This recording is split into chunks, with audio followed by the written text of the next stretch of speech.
What is going on, guys? DBG here, and today we are going to be talking about Vince Carter in NBA 2K22 MyTEAM. So what is Vince Carter? Vince Carter is the reward for completing all of the premium set, the events, he's the mirror reward. He's this card here. This mystery player here is Vince Carter. As expected by literally everybody. As predicted by everybody, this card here is Vince Carter. So, anyway, we're going to talk about that in this video now. We're going to look at the card and we're going to talk about whether or not it's worth picking up. Because depending on the situation you are in, really does change. Like, some people have already done their 10 games of domination. Their 20 games of Dom. Some guys have already completed Sampson. Some guys have completed Sampson and not their Dom. Some guys have completed Dom and not Sampson. And some guys have completed nothing or part of both. So, I'm be talking about that. So, I don't know why did I click that a bunch of times. So, where is it? There we go. Here it is. So, if you guys don't know me, I've got absolutely none of these, but I've almost got, like, I'm like an hour and a half off getting Sampson.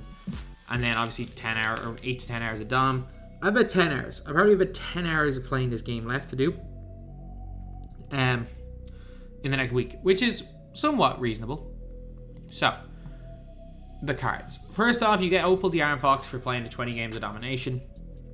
Well, you don't need to get the Iron Fox, but you can very easily get the Iron. Again, you don't need to get any of these guys, by the way. You don't need Ralph Sampson, you don't need the Iron, you don't need Chris Webber on the way. But, I mean, you very much do not have to go out of your way to get the Iron Fox. You do not have to go out of your way at all to get it. But 98 speed, 98 acceleration, 93 ball. Not terrible interior. Good dunk. Really solid sigs. Kawhi behind the back. PG release on normal, which is not great. And no range. So yeah, this guy's not great, is he? He's really not great. And we got Ralph Sampson, who came out last Tuesday.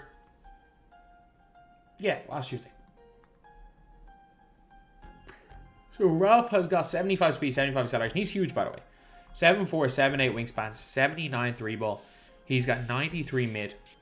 He's also got like 89 steal, 92 block. Solid defense. Badges wise, give or take, they're alright. His release is okay. Set shot 17 on quick. He can't really dribble, but he's a giant. That's what he's kind of there to be tall. He's there to play like a Yao Ming. And that's basically what he is. He's just another version of a Yao Ming type card. So again, if you want another Yao Ming, you didn't get Yao Ming last season. He's actually pretty decent to get, to be honest. And then there is today's card, which is Chris Webber. So Chris Webber, 87 speed, 87 acceleration, 91 3 ball. Defensive stats. A lot of people are going to be like, oh, 78 perimeter is terrible. I mean, it's not good, but it's not absolutely shocking. His player build is really good, by the way. So even though he is only 7 foot or 6'9", he's going to feel taller because he's got that 7'3" wingspan. He's got 95 standing, 95 driving dunk. He's got box hustler, interceptor, intimidator, pogo, post lockdown, rebound chaser, worm, break starter, bullet, dimer, post playmaker. Like 21 hops is a lot. Base 22 on quick, fundamental dribble style. He's basically just Thurl, isn't he? Just smaller. The player build issue isn't that different, by the way, between Thurl and Chris Webber, because Webber has got a longer wingspan than Thurl, and he's probably got a wider player build. Thurl's player build is better. Thurl's just way better on defense. Jesus. I think Webber's better at like rebounding and like passing stats. Webber's a better shooter. They both have the same release. Do these have the same animations? I mean, pretty much. Tendos wise, Webber's better than Thurl. Webber's better. Oh, I don't know. Thurl's a better perimeter defender. Webber's. No, Thurl's better than Webber. Thurl's definitely better than Webber. But yeah, he's better than a little bit. Honestly, just if you don't want to pay 1,000 tokens for, like Thurl's a small forward though. That's what Thurl's way more effective as small forward. If you're running Thurl at power, if you're considering running Thurl at power forward, and you want to save 1,000 tokens, just get Webber. I'll put it that way. He's very close to Thurl. Thurl's better, but Webber is close. Especially if you're playing a power forward. A small forward, though, Thurl's significantly better. But Webber's not bad. Like, Webber's actually not bad. Regardless of what the perimeter defense stat says, his overall stats are good enough that it's not like he's going to get absolutely roasted, and his badges are good as well on defense. You got Vince. 97, 94 3 ball, 99 driving dunk, 94 lateral, 92 steal, 89 block, 94 perimeter, 97 speed. Okay, his stats are literally perfect. They're literally perfect. Anchor breaker, downhill, handles phrase, hyperdrive, quick chain, quick for 7, unblockable. He's going to dribble really well. He's got clamps, intimidator, pick dodger, pickpocket, pogo, only goal interceptor. He's got catch and shoot, circus threes. He's got limitless spot up. He's got gold chef. Alright. Badges wise, Vince is really nice again. 65 total badges. Vince Carter on very quick, shifty dribble style Scotty behind the back. He might be worth it. I'm not even kidding. Like, if you're someone who did level 40 for Ray Allen, Vince might be worth it. He really might be. Like, stats wise, Vince is plus 140. Like, most of them are in post game, so it doesn't matter. But like, Vince is faster. They're basically the same shooter. Defensively, they're the same. Player build wise, Vince is way better. Badges wise, Vince is 4 extra halves. Ray Allen gets some more shooting badges, whereas Vince gets more defensive badges. And Vince gets better playmaking. Tendencies, Vince better dunk. Vince better on defense. I assume Vince is lower 3-point. No, Vince is a plus 30 3-point tendency, which is mad. And they both have shifty dribble style. Better behind the back on Vince. Release wise, I don't know if Vince Carter I think Vince Carter very quick is going to be better than Ray Allen on quick, but I think it'll be close. Vince is good. In the Pro 2 leaner is not great on Vince. But like, I'm putting Vince in that Kobe Bryant, Klay Thompson category. Like, is he in the Cedric category? No. Like, I don't put him in the Cedric category, but I think for most of us, I put him in the Webber category. I put him in the Chris Webber category. Like, again, guys who really know how to use Webber. For guys who really know how to use Webber, Webber is better than... He's not only better than Vince, he's better than Cedric. But for the vast majority of us, I'm putting Vince in that Webber category. Which is the elite.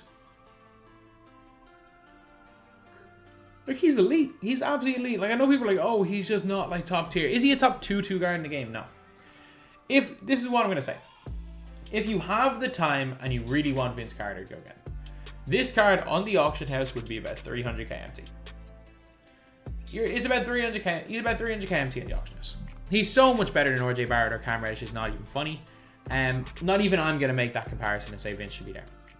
For me, he's a better Dark Matter Clay. He's better than Dark Matter Clay for most people. He's better than Dark Matter Webber for most people. So not Dark Matter Webber, Dark Matter Mullen for most people. He's better than Dark Matter Terry for most people. This is one of the best cards in the game. Or this is one of the best 2 guys in the game. Is he Cedric? No. He's not Cedric. He's not playing Luke at the 2. And he's obviously not nearly as effective height-wise as chucking Giannis at the 2. But Vince is really, really good. So, do I suggest getting Vince? If you've already done Dom, if you've already got 20 games of domination completed and you've got those first 5, then yes. Because I don't think Webber's going to be long to get. I really don't think Webber's going to be long to get. I think he's going to be, in fact, probably the quickest of all the grinds. Because there's no, like, massive grind around him. So I think Webber could easily be the quickest of all the grinds. So if you've just done that, then fair enough. Because you can, it's like 3-4 hours to get max. To get, what's his name done? It is like 3 to 4 hours max to get Ralph Sampson done. So if you've already done the Dom, I'd say, yeah, it's probably going to be max 6 hours. If you have not started anything, you're looking at probably 15 hours. And that's where you're saying in the next week, if you have 15 hours, like if you're bored this weekend and you literally just want to binge the game, and you just want, okay, maybe I'll go and play this much to get a card. Because you have a week to do it. Like, you have 7 days. I'm not going to say it's not worth it, but that's when you really have to have a lot of time, and it's really not going to affect your life. He's not worth having FOMO over this card, but he's a really good card. If you are in my position, I would be very 50-50. Like, I haven't done Dom, but I've pretty much done Ralph. Because then you still have your 8 hours of domination to play. So that's where it gets really tricky, if you haven't done domination. But I think if you've done Dom, it's a no-brainer. It's genuinely just a no-brainer. if you've done domination. I hope Webber is doable in Dom. If I can do Webber while playing Dom or while playing the last couple of Ralph Sampson challenges, I'll be happy. I'm undecided. I'm not going to start today. I want to see how I'm feeling tomorrow because I've been feeling really sick the last week. If I'm feeling sick tomorrow, I'm not going to go for Vince. If I'm not feeling sick, I'm going to go for Vince. That's simply put what it is. But yeah, that's pretty much it. This is a toss-up because Vince is fantastic. Vince is absolutely fantastic. And there's obviously a free Dark Matter in Vince, a free Opal in Chris Webber. Do I think Webber's worth getting? If Webber is less than like a 2-hour grind, yeah, Webber's worth getting. Webber's not bad. Webber's really not bad. As much as people are like, oh, he's unusable. Yeah, no, he's not. He's not the greatest power forward in the game, but he's really not bad. Like Webber in my team, would Webber come into my team? He probably would have power forward, honestly. Like, where's the squid? Like, I'm running Tyler Hansbrough and Pau Gasol. Webber most definitely will come into my team. So anyway, yeah, that's pretty much it. That's the video. Thank you guys for watching. Please like, comment, and subscribe.